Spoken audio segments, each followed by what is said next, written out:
सहनाववतु सहनौ भुनक्तु सह वीर्यं करवावहै तेजस्विनावधीतमस्तु मा विद्विषावहै। ओम शांति शांति शांति। हे ईश्वर, हम यह पठन पाठन आपको प्राप्त करने और कराने के लिए साधन के रूप में करने जा रहे हैं। इस कर्म को और इसके कर्म फल को भी आपको अर्पित करते हैं। ओम शांति शांति शांति। सबको सादर नमस्ते जी। तो हमारा वैशेषिक दर्शन का पाठ चल रहा है ना। 7वां अध्याय हम शुरू किए थे, प्रथम आहनिक चला था। कई लोग प्रश्न पूछते हैं कि स्वामी जी आहनिक माने क्या है। क्यों जी आहनिक माने क्या जी? रुपेश जी बताइए, आहनिक किसे कहते हैं? हाँ जी पद्मनाभ जी, आहनिक माने दिन नहीं, आहन माने दिन, और आहनिक माने एक दिन में पूरा होने वाला पाठ। ठीक है, जिस पाठ को एक दिन में पूरा कर दिया जाए, या एक दिन में ही सारा सूत्र जिसने लिख दिया हो, सूत्रकार ने जितने सूत्र एक दिन में लिख दिए तो वो क्या हो जाएगा उसका? एक आहनिक। कि एक आहन में एक दिन में इतना उन्होंने सूत्र लिख दिया, इतना पाठ हो गया उनका। पढ़ाते होंगे अपने शिष्यों को, एक दिन में पढ़ा दिया, लिख दिए, तो वो क्या हो जाता है? आहनिक। तो एक आहन में पूरा होने वाला पाठ आहनिक कहलाता है। तो इस आहनिक में कुल कितने सूत्र हैं? नहीं, आहनिक में सूत्र कितने हैं? 25। ठीक है जी। तो इसमें हम पढ़े थे उक्ता गुण, कि पहले अनेक प्रकार के कर्मों की परीक्षा तो हो गई। अब जो उक्ता गुण माने 24 गुण कहे गए थे, उनकी परीक्षा आरंभ की जाती है। सूत्र एक में क्या कहा कि जो 24 गुण पहले बताए थे, अब उनकी परीक्षा की जाती है। ये सूत्र एक में हमने पढ़ा था। फिर सूत्र में 2 में हमने पढ़ा कि जो पृथ्वी आदि में ये रूप आदि गुण हैं, ये अनित्य क्यों हैं, है ना जी। ये सूत्र 2 पढ़ा था हमने। तो क्या उत्तर आया था कि पृथ्वी आदि द्रव्यों के अनित्य होने से, ये पृथ्वी आदि कर देना, कार्य द्रव्य लिख दो, जोड़ दो, पृथ्वी आदि कार्य द्रव्यों के साथ में कार्य जोड़ दीजिए। हाँ, दूसरे प्रश्न में उत्तर में पृथ्वी आदि कार्य द्रव्यों के अनित्य होने से पृथ्वी आदि के रूप रस आदि गुण भी अनित्य हैं। ठीक है, ऐसे ही सूत्र 3 में आप नित्य का पढ़े थे कि जो नित्य कारण द्रव्य हैं परमाणु, उनमें रूप रस आदि गुण भी नित्य होते हैं। जैसे अनित्य में अनित्य होते हैं, वैसे नित्य में कैसे होते हैं? नित्य होते हैं जी। ये भी हमने पढ़ा था। और देखो, ये पृथ्वी के तो अनित्य हैं, अभी जो पढ़े थे, पृथ्वी द्रव्य का मुख्य उसमें है, लेकिन जलीय, आग्नेय और वायवीय इन परमाणुओं के गुण नित्य होते हैं। ठीक है जी। क्यों नित्य होते हैं? क्योंकि इनके द्रव्य नित्य हैं, ऐसा माना गया है। पृथ्वी की जो पार्थिव परमाणु हैं उनको अनित्य कहा है। अभी आगे पाठ पढ़ेंगे, याद रखना। पार्थिव परमाणु को क्या कहा है? अनित्य कहा है। और लेकिन जो जलीय, आग्नेय और वायवीय परमाणु हैं उनको नित्य कहा है। तो सूत्र 4 में क्या कहा कि जलीय, आग्नेय और वायवीय परमाणु द्रव्यों के नित्य होने से उनके गुण भी नित्य हैं। ठीक है, ये हमने यहाँ तक पढ़ा था। अब चलेगा सूत्र संख्या 5। बोलिए। अनित्येषु अनित्या द्रव्य अनित्यत्वात्। अब देखो, सूत्र 2 को फिर दोहरा रहा है। जो शुद्ध में ऐसा विषय है ना जी, वही इसमें भी आ रहा है कि घट आदि अनित्य द्रव्यों में उनके परिमाण आदि गुण भी अनित्य होते हैं, क्योंकि घट आदि द्रव्यों के अनित्य होने से। तो यही भी पढ़े थे ना सूत्र 2 में भी, उसमें पार्थिव द्रव्य आया था, पृथ्वी आदि द्रव्यों के रूप रस आदि गुण अनित्य होते हैं, क्योंकि उनके द्रव्य भी अनित्य हैं। तो यहाँ पर रूप रस आदि गुण था, पृथ्वी में रूप रस गंध स्पर्श ये आया था सूत्र में, और यहाँ पर क्या कर दिया है, घट आदि द्रव्यों में परिमाण आदि गुण का बचना है, गुण को बदल दिया। उसमें क्या गुण था, रूप आदि गुण अनित्य, इसमें कहा है परिमाण आदि गुण भी अनित्य होते हैं। ठीक है, तो लिखिए, प्रश्न लिखिए।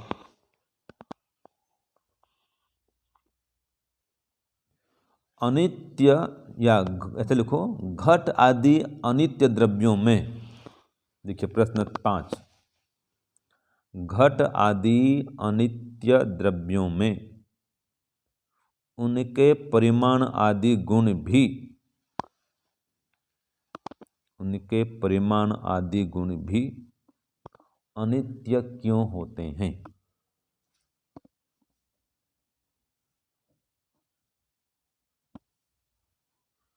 ठीक है, घट आदि अनित्य द्रव्यों में उनके परिमाण आदि गुण भी अनित्य क्यों होते हैं, ये प्रश्न हुआ जी। तो उत्तर लिखिए, अनित्य सो अनित्या द्रव्य अनित्यत्वात्, देखो वही आ रहा है, द्रव्य अनित्यत्वात्। ठीक है, तो उत्तर वही आएगा जो पहले लिखे थे। तो लिखिए, हिंदी में लिखिए उसको अब, घट आदि अनित्य द्रव्यों में उनके परिमाण आदि गुण भी अनित्य होते हैं।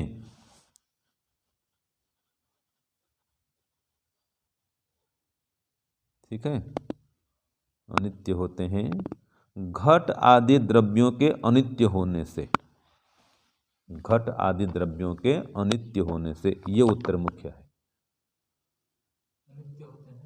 अनित्य होते हैं घट आदि द्रव्यों के अनित्य होने से, घट आदि द्रव्यों के अनित्य होने से, ये सूत्रार्थ हो गया। ठीक है, आगे इसमें जोड़ दीजिए, थोड़ा ब्रैकेट में लिखिए, जोड़िए, ये भाष्य की बात बता रहा हूं। ठीक है ना जी, चूंकि घट आदि द्रव्य उनके रुको पहले, उन रूप आदि गुणों का आश्रय द्रव्य, लिखिए, चूंकि उन रूप आदि गुणों के आश्रय द्रव्य के, रूप आदि गुणों के आश्रय द्रव्य के नष्ट हो जाने से,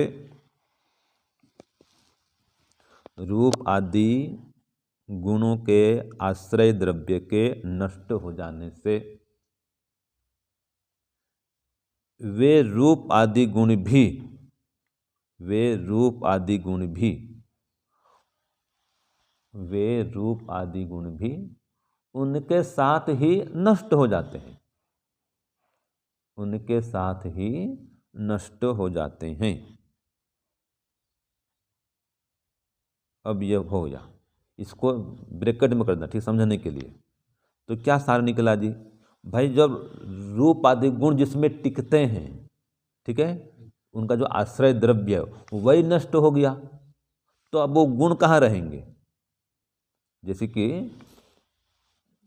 कोई व्यक्ति मोटा है, गोरा है, सुंदर है, ठीक है, 100 किलो का है मान लीजिए, अब वो व्यक्ति मर गया, अब उसको ही जला दिए, तो अब वो रूप गुण भार गुण कहाँ रहेगा? रहेगा, शरीर नष्ट हो गया, जो शरीर जल गया, खत्म हो गया, तो उसका जो शरीर में भार गुण था, रूप गुण था, वो भी तो नष्ट हो जाएगा ना। ये कह रहा है, जो गुण का आश्रय द्रव्य वो नष्ट हो गया, तो जब आश्रय द्रव्य का नष्ट होना होता है तो उसके गुण भी स्वतः नष्ट हो जाएंगे फिर, है ना। तो ये है सूत्र 5 में, क्योंकि गुण द्रव्य बिना रहते नहीं है, बिना द्रव्य के कोई गुण रहते नहीं है। ये नियम है, याद रखना। तो इसी नियम के आधार पर यह कहा कि जो आश्रय द्रव्य है वो अनित्य है जी, तो उसके गुण भी अनित्य होते हैं। ये मुख्य है सूत्र 5 में। अब देखो सूत्र 6 अब पीछे थोड़ा बदल रहा है कि कारण गुण पूर्वकाः पृथिव्याम पाकजाः। ये सूत्र 6 देखिए, पृथिव्याम पाकजाः। हाँ, पाकजाः, हाँ, कारण गुण पूर्वकाः पृथिव्याम पाकजाः। तो इसमें कह रहा है देखो कि जो घड़े आदि कार्य द्रव्य हैं और उनमें जो लाल रूप आदि गुण आते हैं वो कैसे उपलब्ध होते हैं। घड़ा माने ये कहो लाल कैसे बन जाता है, छोटे अर्थ में समझाने को बता दूं आपको। घड़ा तो पहले कैसा होता है, जब कच्चा होता है तो देखा आपने, मिट्टी भूरा होता है, ठीक है, ब्राउन शेड में बोलते हैं उसको, भूरा होता है। और जब पका देते हैं तो लाल हो जाता है जी। और एक घड़ा ऐसा होता है काला भी होता है, वो काले प्रकार के होते हैं। हाँ, तो यहाँ पर लाल घड़े की बात आ रही है। तो जब घड़े को पका देते हैं वो लाल हो जाता है। तो ये प्रश्न आ रहा है कि घड़े आदि जो कार्य द्रव्य हैं उनमें लाल रूप आदि गुण कैसे आते हैं, ये मुख्य है इसमें, ठीक है। अगर रूप गुण नित्य मानेंगे तो पहले रूप गुण तो अलग था, अब बदल गया ना। तो इसलिए पृथ्वी में नित्यता नहीं है रूप गुण की, ये परमाणु ही बदल जाते हैं। बदल जाते हैं मतलब उनका रूप बदल जाता है। परमाणु तो पकते हैं जब अग्नि संयोग होता है, इसलिए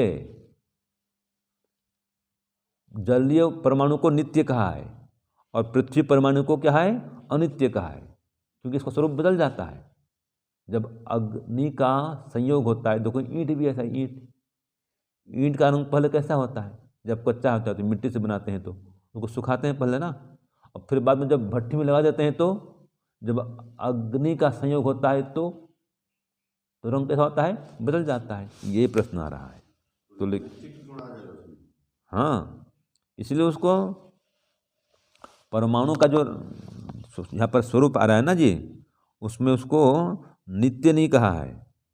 पृथ्वी परमाणु पहले भी पढ़े थे हम, पार्थिव परमाणु को उसका जो स्वरूप है वह जो भी उसमें गुण होते हैं उनको अनित्य कहा है, बदल जाते हैं वो।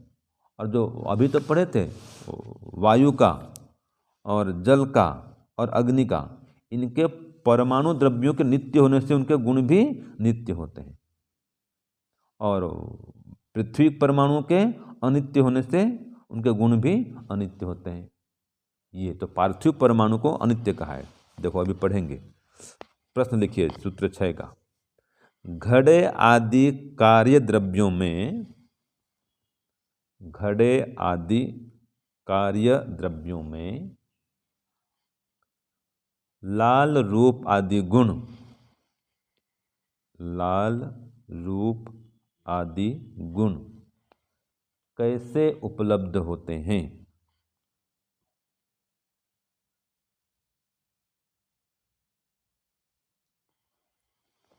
ठीक है, यह प्रश्न हुआ। तो उत्तर लिखिए। पृथ्वी परमाणु में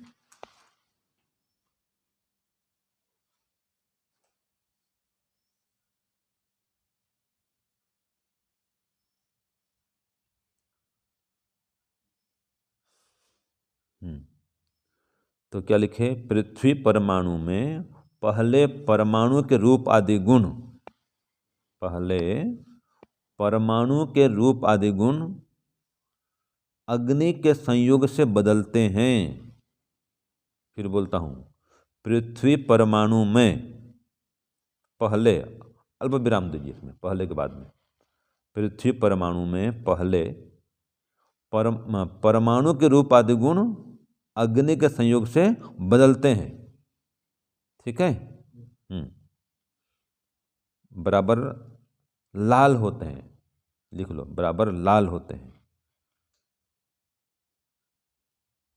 बाद में वे ही लाल रूप आदि, बाद में वे ही लाल रूप आदि गुण, बाद में वे ही लाल रूप आदि गुण घड़े आदि कार्य द्रव्यों में, घड़े आदि कार्य द्रव्यों में उपलब्ध होते हैं। बाद में वे ही लाल रूप आदि गुण घड़े आदि कार्य द्रव्यों में उपलब्ध होते हैं। ठीक है, तो प्रश्न क्या था कि घड़े आदि कार्य द्रव्यों में लाल रूप आदि गुण कैसे उपलब्ध होते हैं। तो ये बता दिया, जब अग्नि का संयोग होता है ना, तो वो बदल जाते हैं, अर्थात लाल हो जाते हैं। पहले जो घड़ा था कैसा था, भूरे रंग का था। जब उसको तपाते हैं अग्नि में तो अग्नि का संयोग होता है तो बदल जाता है जी, ये कह रहा है। तो अब देखो इसमें भाष्य में खोलता है कि पृथ्वी से अन्य जो नित्य द्रव्य हैं उनके गुण नित्य होते हैं।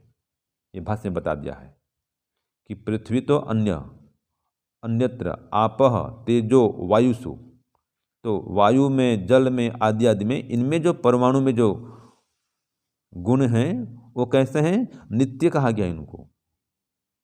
तो पृथ्वी से अन्य जितने भी द्रव्य हैं, जलीय, वायवीय और क्या पढ़े थे हम, आग्नेय, तो इन सब के परमाणु को कैसा माना है जी, नित्य माना है, इनके गुण को नित्य माना है। लेकिन पृथ्वी आदि में जो रूप गुण आदि हैं वो बदलते रहते हैं।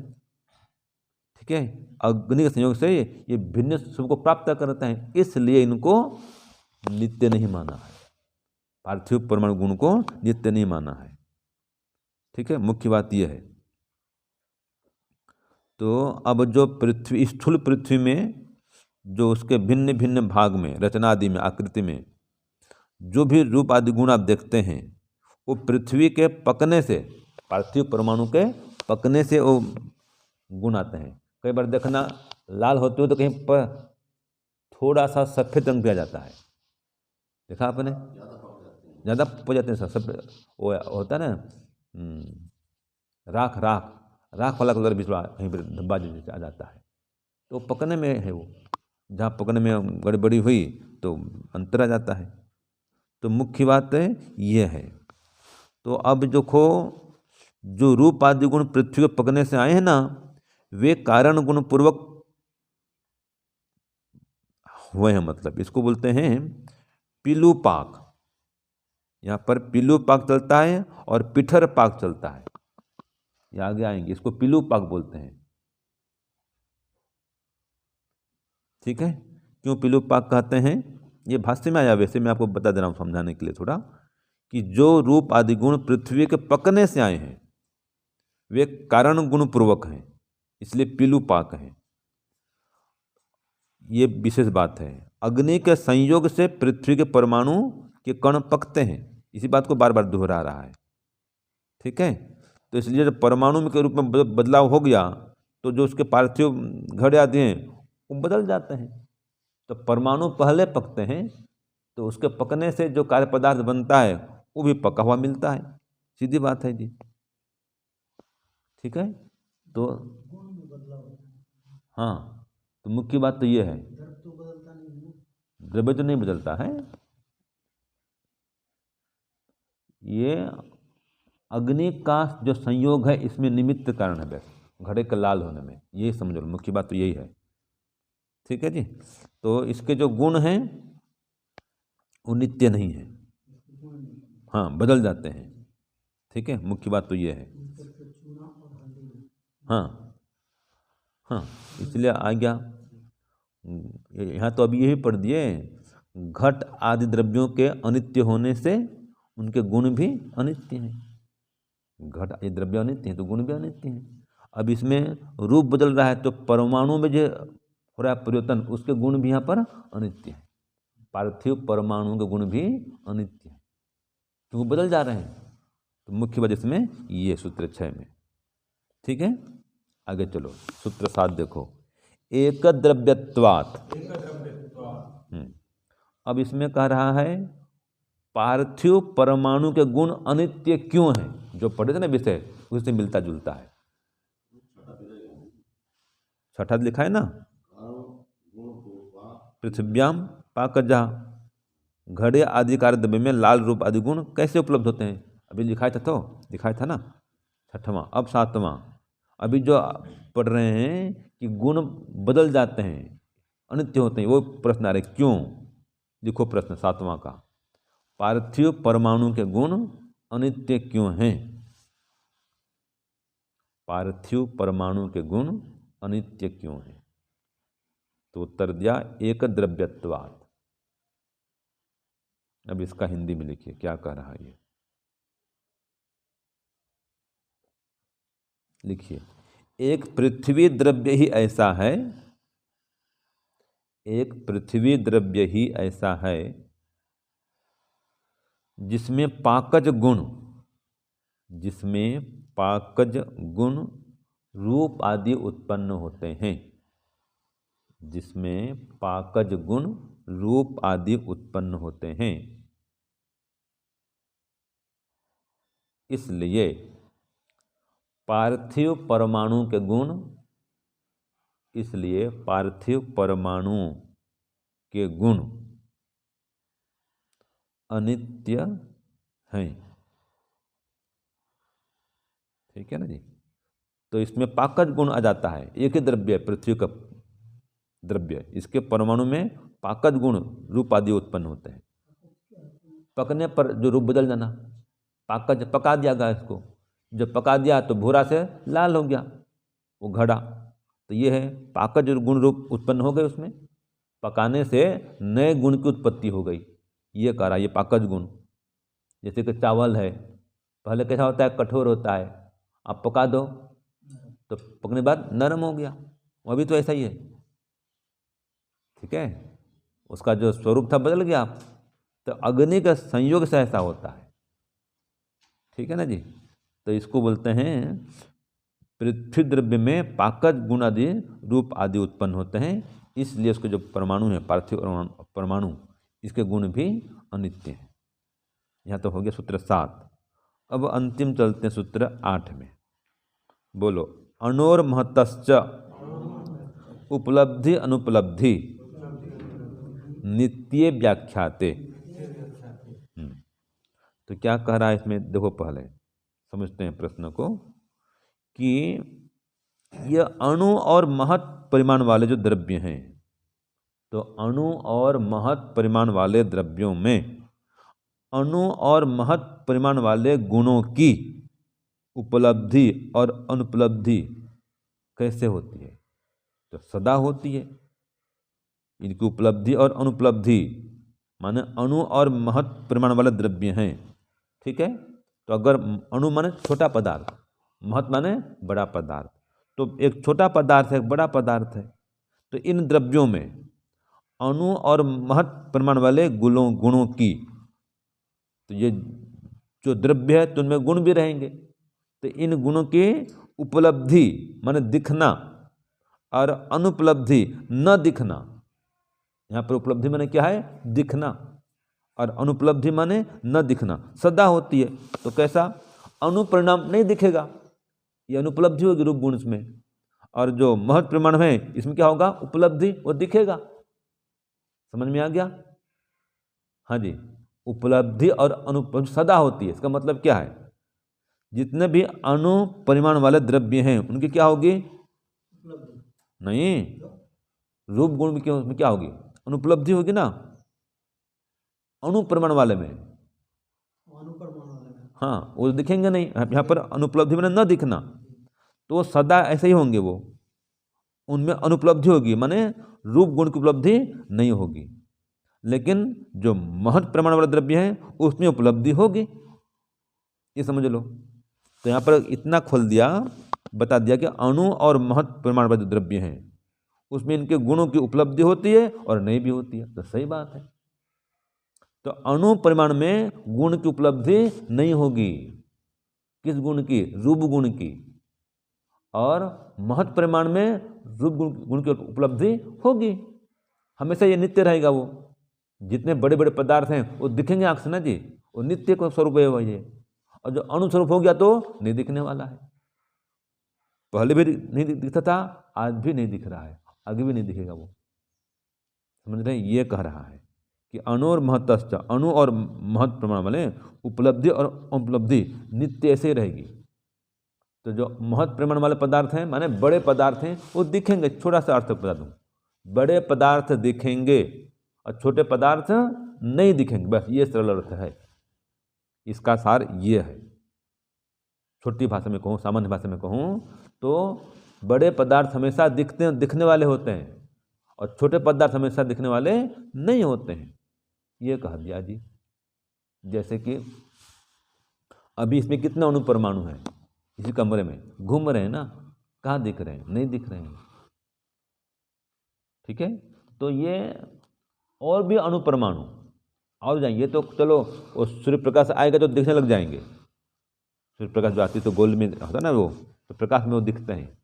और उससे भी जो और अणु होते हैं वो तो तब भी नहीं दिखते हैं वो।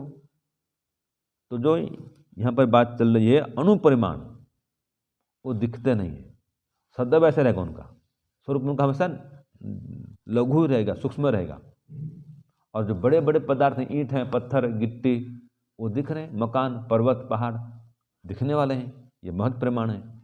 तो ये गुण, इनमें रूप गुण नित्य है। मतलब दिखना मतलब जब तक है पदार्थ वो दिखते रहेगा। वो तो दिखाई देंगे, माने जो महत् परिमाण वाले पदार्थ हैं, बड़े बड़े पदार्थ हैं, वो दिखाई देंगे, ये कह रहा है। और जो सूक्ष्म पदार्थ हैं, अणु पदार्थ हैं, वो दिखाई नहीं देंगे। बस यही इसका, हाँ वो दिखाई और आँख से दिखने वाला नहीं होता ना जी, ये कह रहा है। तो लिखो, अब प्रश्न लिखो इसका।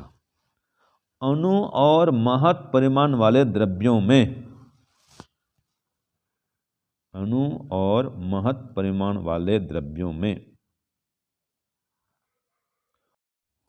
फिर बोलता हूं, अणु और महत् परिमाण वाले द्रव्यों में। ठीक है जी, आगे लिखिए, अणु और महत् परिमाण वाले गुणों की,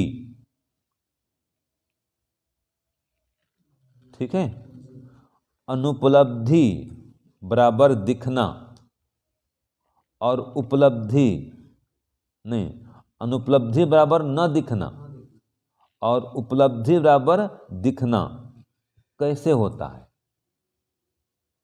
ठीक है, हाँ।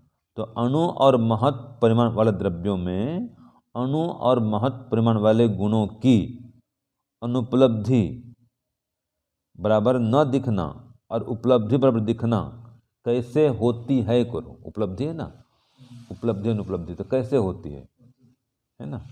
तो उत्तर होगा जी, अणु और महत् परिमाण वाले द्रव्यों में,